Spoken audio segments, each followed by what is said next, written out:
For this presentation, I researched my own library at Los Altos High School in Los Altos, California. I will share with you a survey of the library community, as well as how the changing nature of academic work is affecting our collection. Los Altos High School is a comprehensive public school situated in the heart of Silicon Valley. Our attendance boundaries include residential, light industry, high technology, and retail districts of the cities of Mountain View, Los Altos, and Los Altos Hills.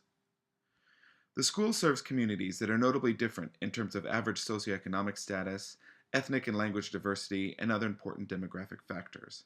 Serving students from distinctly different partner districts is one of our most important challenges.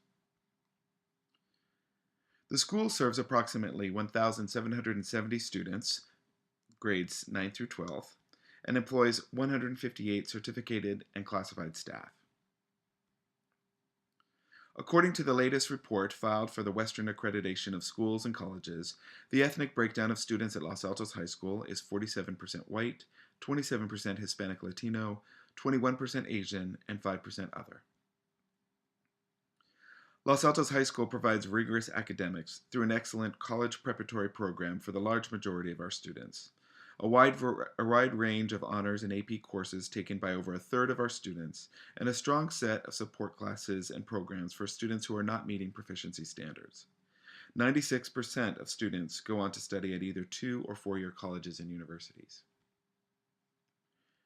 The overarching aim of the Los Altos High School Library is to create lifelong learners who are ready to meet the informational challenges of the 21st century. To accomplish this, the library strives to develop information and technological literacy, support curriculum with materials and instruction, help students become competent, fluent, and engaged readers, create a safe haven for intellectual freedom, and provide a productive space to study, create, and get inspired. The purpose of the library has changed from a place to check out books to an instructional, collaborative work environment. As a result, more teachers bring classes to the library to conduct research, write, and collaborate, and more students use the library during non-instructional hours. Space is more crowded during 0 and 7th periods, and lunch attendance regularly exceeds fire code limits of 103 students. Technology has changed the way we search for information and read.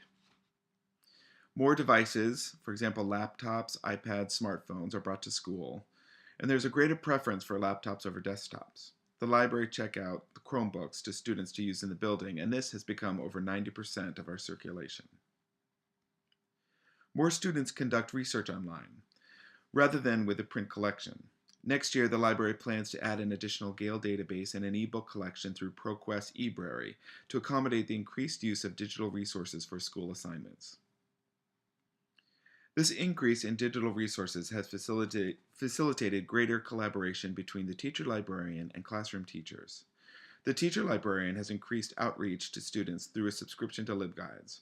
In the 2013-2014 school year, these LibGuides were viewed over 11,000 times, predominantly for English and social studies assignments.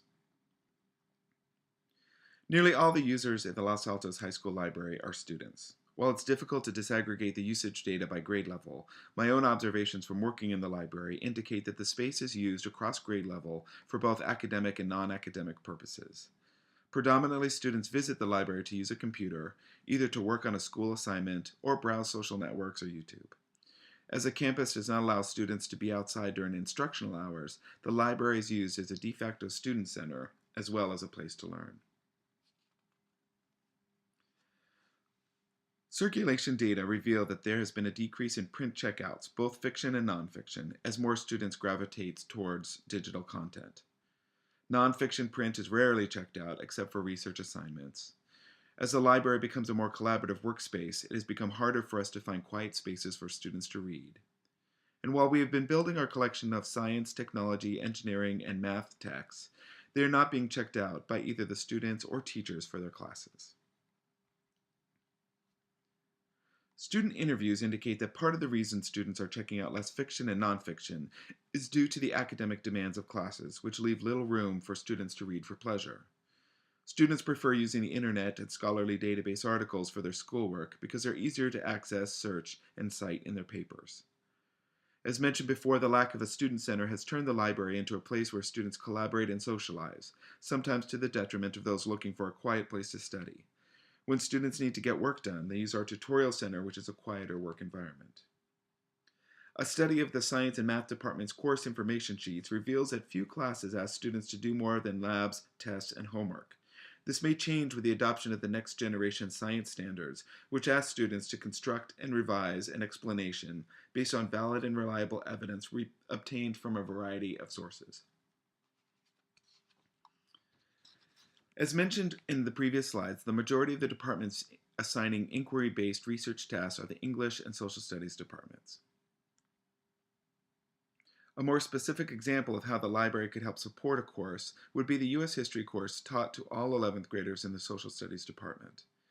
U.S. History is a 2-semester college prep course in which students examine major turning points in U.S. history. The year begins with a selective review of U.S. history in the 18th and 19th centuries, and thereafter emphasizes events and trends in the 20th century. During the year, certain themes are emphasized, such as the following. The research assignments for the first major paper on the role of religion in the U.S. ask students to write an in-class essay that uses a minimum of at least 4 sources, only one of which can be an encyclopedia or a general history book. Technology and the new Common Core state standards are transforming school libraries and making them more necessary and accessible. Given the Common Core's emphasis on nonfiction texts, synthesis of multiple perspectives, research, and media literacy, the library is a critical resource for teachers and students. With technology, patrons can now access the library collection 24/7 and receive more support in finding and using information. Teacher librarians must take a leadership role on all efforts to support teachers in adapting their curriculum, instruction, and assessment in these new 21st century skills.